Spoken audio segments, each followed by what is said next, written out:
विपक्ष को तो कुछ ना कुछ मुद्दे मिल नहीं रहे हैं, तो वो हमारे घर में झांकने का काम कर रहे हैं। लेकिन परिवार है और परिवार में छोटी मोटी बातें आती रहती हैं, लेकिन सबको मालूम है कि बिहार का हित किसमें है और बिहार के हित में हम लोग सब कोई डबल इंजन सरकार का लाभ लेकर बिहार के विकास में लगे हुए हैं। लालू जी ने तो अपने समय में कुछ किया नहीं, तो अब राजनीति के लिए, स्टंट के लिए कुछ शब्द का प्रयोग करेंगे तो उससे बिहार की जनता को कोई मतलब नहीं है। जुड़ता बिहार, आत्मनिर्भर बिहार, और ये नारा है बिहार सरकार के सबसे युवा मंत्रियों में से एक नितिन नवीन जी का। पथ निर्माण विभाग के मंत्री हैं और बिहार में विकास का पर्याय हैं खूबसूरत सड़कें। सर, 1 साल आपने पूरा कर लिया है बतौर मंत्री, सबसे युवा मंत्रियों में से एक हैं आप नीतीश कैबिनेट में। कैसा रहा ये पूरा साल, और अगर उपलब्धियों की बात करें तो कौन कौन सी उपलब्धियां जिसके दम पर आप ये कह सकते हैं कि नहीं, बहुत ईमानदारी पूर्वक प्रयास किए गए हैं बेहतर बिहार के निर्माण में? देखिए, कुछ योजनाएं खास करके उपलब्धियों के लिए जो मैं मानूंगा कि जेपी गंगापथ को हम लोगों ने 6 लेन का जो प्रस्ताव माननीय नितिन गडकरी जी को दिया, उसका हम लोग को लाभ मिला, तुरंत उसकी स्वीकृति मिली। राम जानकी पथ जो पहले सिंगल लेन था, 2 लेन था, उसको हम लोग 4 लेन में स्वीकृत कराने में सफल रहे। करीब 240 किलोमीटर का है स्वीकृति मिली। तो ये 2 योजनाएं। इसके बाद आमस दरभंगा जो करीब 192 किलोमीटर का है, वो एक्सप्रेसवे बिहार को मिला है और बिहार में उसमें 2 पैकेज में उसका टेंडर भी हुआ है। साथ ही साथ करीब 513 किलोमीटर की एनएच की स्वीकृति केंद्र सरकार से और भी मिली। इसके अलावा बिहार में कई योजनाएं थी जो पुराने समय में स्लो चल रही थी, उनको गति देने का काम हम लोगों ने किया। मुंगेर ब्रिज का लोकार्पण कल होने जा रहा है। इसके बाद आप देखेंगे कि जो जेपी गंगापथ है, जिसको लेकर काफ़ी समय से मेरीन ड्राइव को लेकर चर्चा आती थी, 2000 करोड़ की योजना से ऋण लेकर हम लोगों ने उसको गति दिया। उसका एन सिन्हा इंस्टीट्यूट तक हम लोग अप्रैल में चालू कर रहे हैं और 2024 फरवरी तक हम लोग उस पूरी योजना को कंप्लीट करेंगे।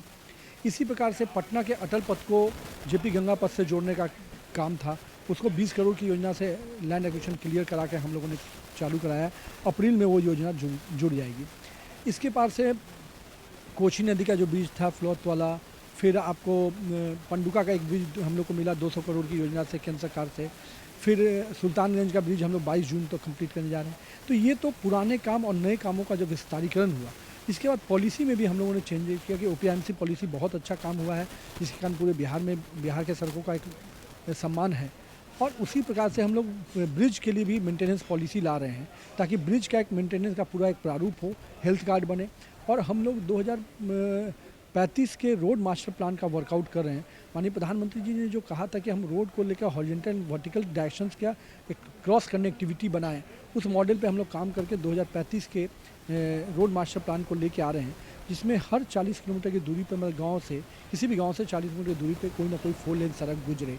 इस पूरे रोड मैप पर हम लोग काम कर रहे हैं। सर, आप सबसे युवा मंत्री हैं और बहुत भारी भरकम विभाग है। जब आप मंत्री बने तो बड़ी तरह के आरोप लगाए गए, विपक्ष की तरफ से ये कहा गया कि संभाल नहीं पाएंगे, कैसे होगा। जिस तरह के आरोप लगे, जिस तरीके से लेग पुलिंग आपके खिलाफ की गई, उसके बाद जब आप 1 साल बाद अपने आप पीछे मुड़ के देखते हैं तो लगता है सर कि जो दायित्व मिला उसको निभाए हैं? मुझे लगता है कि अगर कुछ चीज़ें चुनौती के रूप में दिया गया या कुछ चीज़ें लोगों ने तो मुझे उसका लाभ ही हुआ है। और मैं हमेशा मानता हूँ कि काम को सीखिएगा तो निश्चित रूप से परिणाम अच्छे आएंगे। और अपने आप को मेरा ये हमेशा मानना है कि मैं सीखने की प्रवृत्ति में रहता हूँ। और मुझे लगता है कि सभी लोगों का, खास करके अपने नेतृत्व करता है, खास करके नरेंद्र मोदी जी, नितिन गडकरी जी, मुख्यमंत्री जी के रूप में नीतीश कुमार जी ने जिस प्रकार से लगातार मार्गदर्शन दिया है, हम लोग अपने विभाग के अधिकारियों के सहयोग से बेहतर परिणाम देंगे। सर, विपक्ष ये कह रहा है कि मंत्री में पट नहीं रही है, यानी कि जदयू और बीजेपी वाला खेमा बटा हुआ है, अधिकारी सुनते नहीं, इस तरह के आरोप लगा रहा है। विपक्ष ये कह रहा है कि एनडीए में सब कुछ अच्छा नहीं है। क्या सचमुच ऐसा है? क्योंकि आप मंत्री हैं, क्या आप भी महसूस करते हैं कि इस तरह की बातें, या जो वो कह रहे हैं सिर्फ हवाई बातें कर रहे हैं? विपक्ष को तो कुछ ना कुछ मुद्दे मिल नहीं रहे हैं, तो वो हमारे घर में झांकने का काम कर रहे हैं।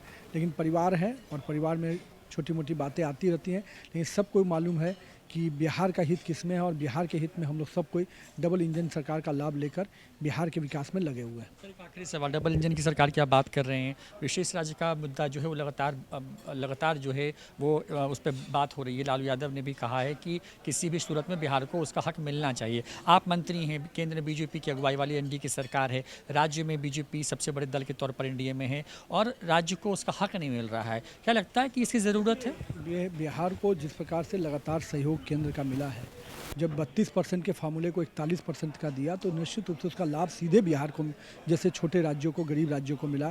जो बड़े राज्य अपने राजस्व का बड़ा हिस्सा ले जाते थे, उनको इन्होंने अलग किया। साथ ही साथ नीति आयोग ने जो चीज़ें कही हैं, अब उन चीज़ों के आधार पर विशेष राज्य का दर्जे उर्जे की मांग अब प्रासंगिक हो चुकी है। अब बिहार विकास के पथ पर आगे बढ़ा है। अब का नारा है जुड़ता बिहार, आत्मनिर्भर बिहार। यानी अब इस सोच के साथ हमको काम करना चाहिए। और मेरा ये मानना है कि लालू जी ने तो अपने समय में कुछ किया नहीं, तो अब राजनीति के लिए, स्टंट के लिए कुछ शब्द का प्रयोग करेंगे तो उससे बिहार की जनता को कोई मतलब नहीं है। एक आखिरी सवाल, क्योंकि साल 2022 में है, पटना से आप विधायक भी हैं, सरकार में मंत्री हैं, पटना वालों के लिए वो कौन सा गिफ्ट है जो इस साल आप उनको देने जा रहे हैं? देखिए, अभी तो हम लोगों ने पटना को सबसे बड़ा इम्पोर्टेंट मंदिर नाला दिया है, जिसकी शुरुआत हो गई है और हम लोग इसी वित्तीय वर्ष में तो कंप्लीट करेंगे। इसके अतिरिक्त सैदपुर नाला, बादशाही नाला, आनंदपुरी का नाला, बाबा चौक से अम्बेडकर अटल पथ और बाकरगंज का नाला, इन 5-6 नालों पे सड़क के निर्माण का हम लोग का प्रयास है। उस क्षेत्र में हम लोग काम करें। मुझे पूरी उम्मीद है कि इन योजनाओं का लाभ पटना के लोगों को मिलेगा। खास करके जेपी गंगा पथ, मीठापुर मोहल्ली का से रिंग रोड की कनेक्टिविटी, ये पटना के आउट स्टेज को बढ़ाने में हम लोग सफल होंगे। बहुत बहुत शुक्रिया। तो नितिन नवीन ने हैं, एक साल उन्होंने बतौर मंत्री के तौर पर काम किया है।